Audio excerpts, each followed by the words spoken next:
Тэрээр сүхэ бариад байшингийн халахыг нээв. Тэрээр гадаа гарч ирээд манай залууг хүчсэн нургацсан. Цасан тутгуулсан засж байгааг хараад хэлэгч өгөөлөө. Багш удаан хугацаанд хаалга тайлаагүй болохоор санаа зовсон юм гэж манай залуу зөөлөн хэлв. Багш шууд түүний шархыг асуув. Тэрээр ойд баагаа альцсан болохоор орой хоолнд баагаан шил идэх болно гэж хариулв. Багш үүнийг сонсоод цэцэрсэн бөгөөд дараа нь хардсан газар хэвтэж буй баагаа дээр тасав. Калли баагаа алсан тухай мэдээ маш хурдан тархав. Ажигчид өг баагааг бүрэн гүйцэд том болсон биш ч гэсэн салдараа бас байгаагүй талаар ярьжээ. Түүнчлэн нүцгэн гараараа үүнийг барина гэдэг боломж хүзүүж байсныг тэд ойлгожээ. Зарим нь үүнийг хотлоо эсвэл цоо яриа гэж үзсэн ч Кашигийн хүч чадлыг сайн мэддэг бусад мод бэлтгэгчид үүнд шууд итгэв. Тэд түүнийг хатуу үеийн үлээрэлт ойд зөвхөн өдрөөр олон мод хугаж бэлтгэл хийж хоёрыг харж байсан юм. Өвжийн үлээр дуусч эзэн шиг газар амьдарсаар бэлхэж эхлэв. Хүмүүс хатвартай ирж буй талаар ярилцаж түүнийг өгтөн авахын тулд хаалгаа нэ. Даас Носоор дөрөн уут татсан тэрэгнүүд эзэмшиж дорж ирэв. Айлиа ирж эцгийнхээ талаар асуув. Никбатар түүнийг харшид байгаа гэж хариулв. Тэгтэл тэрээр ийм удаан хугацаагаар хол байж байгаа тэрхэд эцэг нь түүнтэй уулзахаар ирээгүй гэдгийг ойлгов. Түүнийг тэнд зогсоод бодож явцуур нэг эмэгтэй болон хүүхэд зөрөөд өнгөрөв. Тэд тэнийг эргэж ирсэнд нь бүгд баяртай байна. Бэцхэн хүү төрлөө инээн зүшгэд хамар нь боолттой харагдана. Хүүг харанга тэрбээр удахгүй манай хүүтэй уулзсан гэж найдана. Калли яшаа гэрсэн эсхийг асуухад ажил чинь түүнийг ирсэн бөгөөд одоо илүү чадвартай болсныг хэлв. Тэрбээр мөн түүний ирснийг тэмдэглэж хашид үдшиг болсон гэдгийг дурсав. Тэр оройн хоолнд баагаан махнаас өөр мах идэнэ гэж бодож байлаа. Дараа нь Калли руу харш руу хамт явж чадахгүй гэдгийг хэлээд хоол авчина гэж амлав. Оройн хоолны үеэр тэд олон төрлийн амттай хоол идэв. Хоолж байтал нэг баатар хурч ирээд Айлиа Каллиг дуудсныг хэлв. Зочин баран түнтэй тараад удаан уулзаагүй болохоор баяртай байгаагаа илэрхийлв. Айлиа түүний хөлийн байдлыг асуухад тэрбээр хараахан ивгээгүй. Ямар нэг тавгүй зүйл мэдрэгдэхүй байна гэж хариулв. Үүнийг сонсоод тэрбээр гэмтэлтэй хүлтэй байж тавтай байх харахгүй гэж бодов. Дараа нь тэрбээр өөрийн амжилтаа хаваалцав. Тэрбээр граф Жозеф түнд ямар саад бэрхшээл очруулсныг ярьсан зарчим барныг уурлав. Гэсэн хэдий ч тэрбээр ажиллаа хийхэд нь саад хийхийг зөвшөөрөлгүй эзэнт гүрний хотлоо явжээ. Эзэнт гүрний хотод байхдаа тэрбээр граф Жозефийн дарамтыг мэдэрээгүй бөгөөд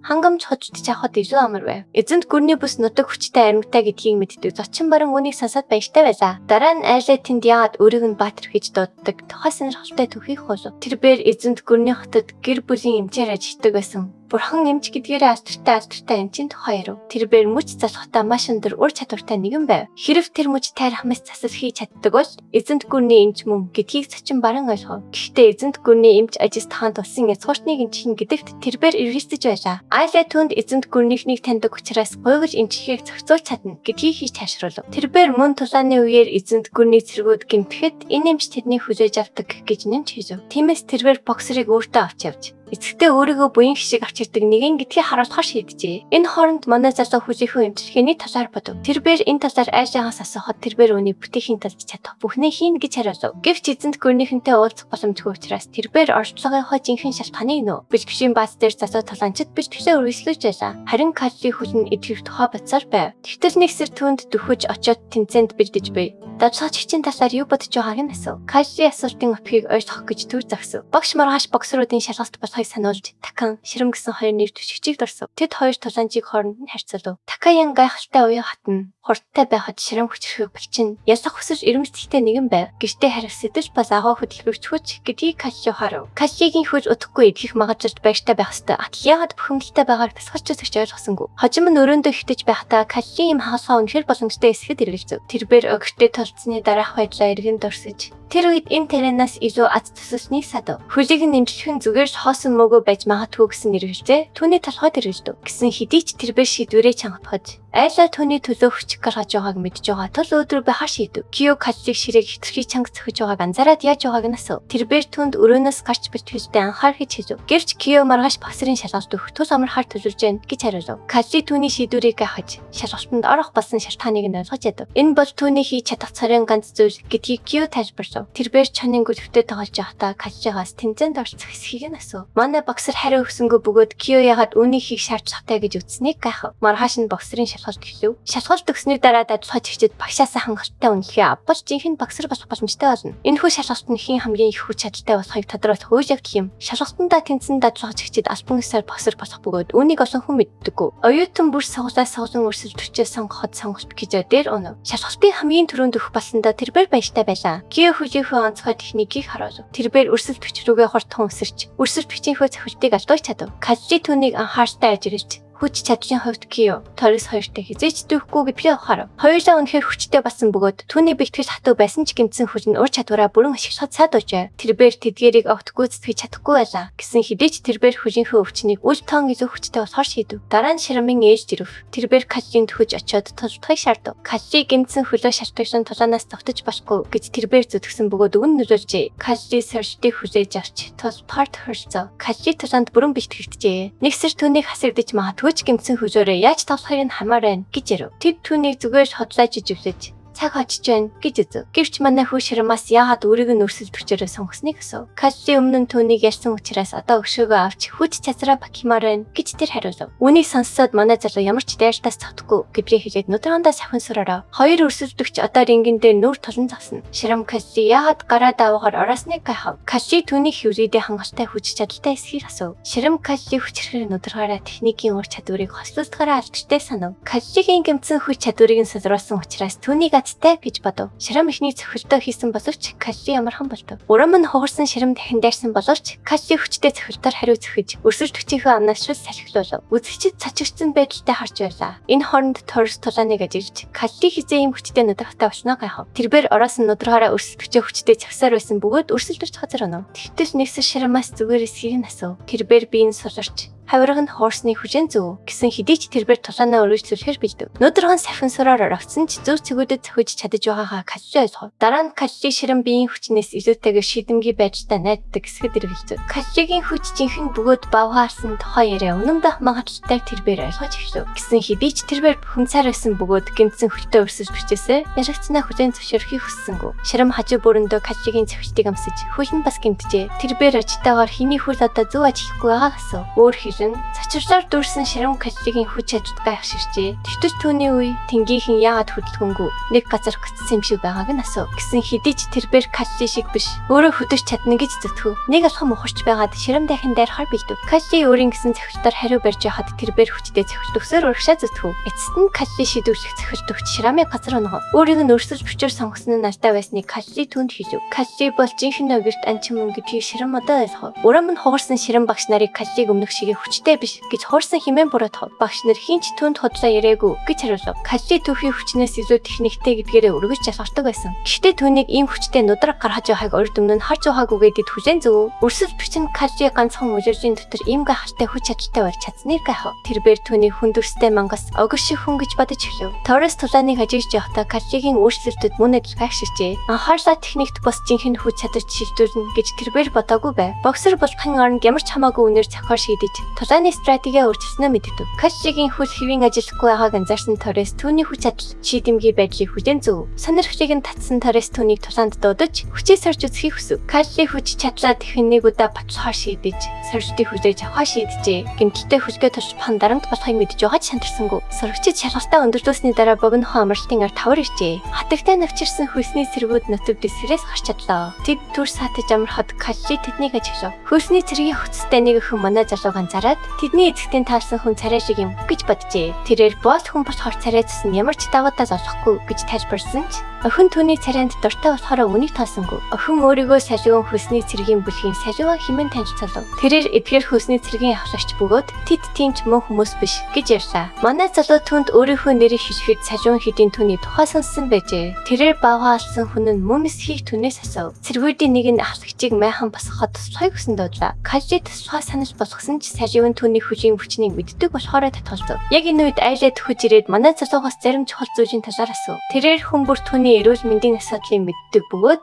хөлсний цэргүүдэд тусалж биеэ зовоох хэрэггүй гэдгийг дуршлаа. Түүний биеийн байдлын тухай мэдээллийг тарахад айлаа бас өөрөг хүлээснийг Калли ойлгов. Түүний хүндрэлийг зүгээр орхиж чадахгүй гэж хэлээд өөрийг нь дагаж явахыг тушаахан сацуу цаашид болох зүйлд бэлэн байхыг анхааруулв. Калли гайхшигч нүдэн томорхоод айлаа инээн сүрээд хамтдаа орой хоол идэнэ гэж хэлжээ. Алхаж байх зураа айлаа хөлсний цэргүүд маш залуу гэдгийг тайлбарлав. Тэдний ихэнх нь өсвөр насныхан бөгөөд хамгийн хөвш нь 20 настай аж. Ямар ч хөлсний цэргийн бүлэг айлаа шиг залуу охиныг ер нь даахгүй бишээ. Дээр нэмэгтэй хүнийг ахлагчаа болгох нь азгууд авчирдаг гэсэн итгэж би. Калли энэ бодлыг эрсгүүлсэн ч энэ домог байсааш байдаг аж. Айжаа насныхаа олмоос мөн ажил үйл тогтжсэн залуу хүсний цэргүүдтэй нэг баг босох хүсэлтэй байгаагаа харуулжээ. Майхан дотор манай залуу хоол авчирч өгөхөд айжаа түүнийг өөртөө хон торой хоол идэх гэж шаардав. Калли энэ байж дичиж завжээ. Айжаа ямар зэрэг сор толждгийг асуув. Бусад болоодын ажлаар эрх чөлөө олж авахын тулд толжддаг гэж Калли хариуллаа. Айжаа түнд итгэсэнгүү. Калли бусад болоодаас өөр бөгөөд оргож зүгтах эсвэл илүү сайн нөхцөлийг олж болох байсан гэж тэрээр онцлоо. Калли ямар ч хариу хийж чадсангүй. Айжаа өргөжлөлээд Каллиг яагаад одоо болтон тогшчин дахыг хүсээд байгааг ойлгохгүй байна гэж хэлжээ. Хэрв байж тоо боллоо гэд түүний амьдрал нуран унахгүй штэ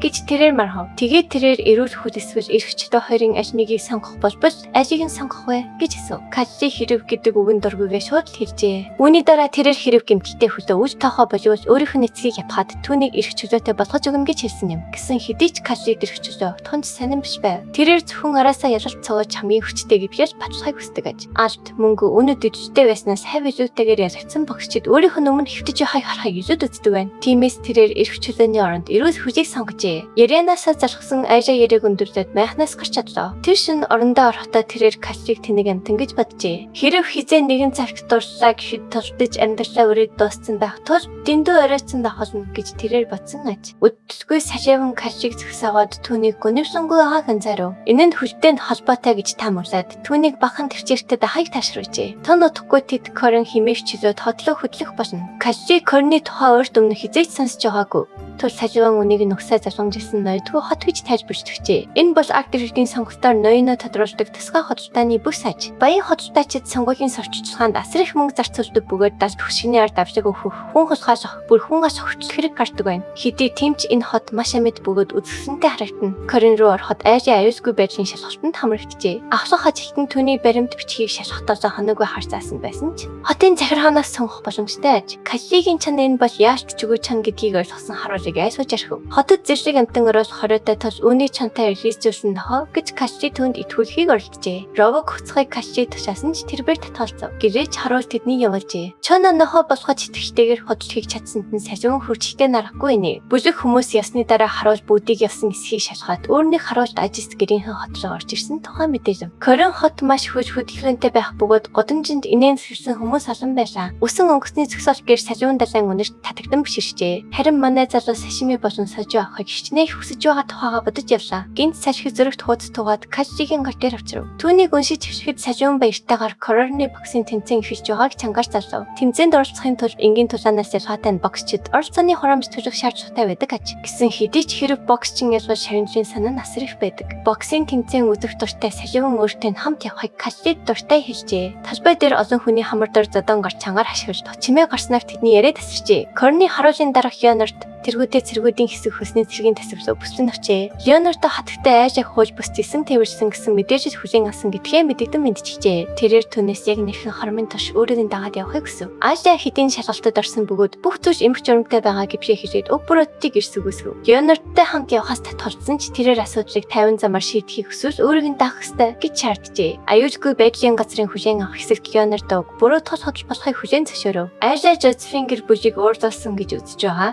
Тэрээр хөдөлтааны бүлгийг ямар ч хамаамаагүй аргаар сайталдах тушаал хаснаа хичээжээ. Леонардо яагаад өөртөө нь ганцаарч ярихыг хүсэж байгааг тэрээр шаардсан асуув. Леонардо инээн сэвлээд тэд бие биенээ ойлгож байгаа гэдгийг цохос дурдв. Тэрээр өөрийг хүсэж буй 10,000 алтныхаа дүнг хэлв. Хөлсний цэргүүд авирлахын хэмжээг сансаад цочирцголоо. Тэд өөрсдийн хам үзүүлээ зарсан ч 10,000 налт цогцолох ямар ч боломжгүй гэж хэсэгөөцөв. Айжа тэдний хөдөлтааны бүлэг эзэнт гүнээр аяж нэг тухваартай гэдгийг мэдж байлаа. Нөхцөл байдлыг сайн ухамсарсан тэрээр гүн бодж давтансав. Түүний гар дээр ердөө 5,000 алдаж байгаа аж. Үлдэгч 5,000-ыг нь хаанаас олж авах вэ? Жозефин гэр бүл түүний хүчин чармаачдыг хорсон сүдэх гэж оролдож байгааг тэрээр харжээ. Тэр үед манай залуу салвин руу хандлаа. Энэ хооронд хөдөлтааны бүлэг сүрч шинэ ажил олох хэрэгтэй болсондоо санаа зовсон тэрээр цөхрөнгөө бараад байв. Калли тэмцээний талаар илүү дэлгэрэнгүй мэдээлэл асууж ярианы сэдвийг өөрчлөв. Оролцогчдод ямар нэгэн тусгай мэргэжил шаардлагагүй гэж салвин тайлбарлажээ. Тэдэнд ердөө 100 аш болон идэвхтэй боксны шалгалтыг давах шаардлагатай. Шагналын санаа 8 мянган алдаж манай залууныг шийдвэрт хүрч айлаад хийсэн ч тэрээр уг санаар дардхан үгүйсв. Каши огрог ясны санаас нь цэргүүд түүнийг ятгахыг оролцсон байна. Хэрв тэр тэмцээнд ялбал тэдэнд ердөө 2 мянган алт талхад л хангалттай болно. Гэсэн хэдий ч Айжа бүгд галзуурсан юм уу хэмээн дөрвөлцөн зарчээ. Ялангуяа гэмтэлтэй хүлтэй Кашиг явуулахаас тэрээр эрс татгалзав. Бодит байдлаас илүү романтик зохиол шиг санагдаж байна гэж хашинхан сацуу Айжа өөрийн болоо ихэд хасамжирдаг болтой гэж сайжуун тэнд үйлжээ. Татгалзаж байгаа хэдий ч энэ нь тэрний цорын ганц сонгогч байж магадгүй. Гэхийг Айжа ойлгож байсан. Хэрв хоцтааны бүлэг саатуул Josephine-гэр бүлэгцэд нэрх болно. Ширээг мөнгөнд зөхиод Каши бүх хүмүүсийн яриа тасалж болов. Түүний хүчтэй цохилт өрөөг чимээгүй болохлоо. Зондоо архин гэрнэ гэж тасгалжуулагчтай өгсөн амжилтаа сануулад энэ тэмцээн түүний хувьд гүшүүр байх болно гэж тэрээр зарлав. Айжа хүн дээр санаа алдаад дурамчхан зөвшөөрөв. Одоо манай залууч тэмцээнд ялах хэрэгтэй үлджээ. Айжа үнийг нь хатуухан сануулж хэлэхэд Каши амжилттай орцсон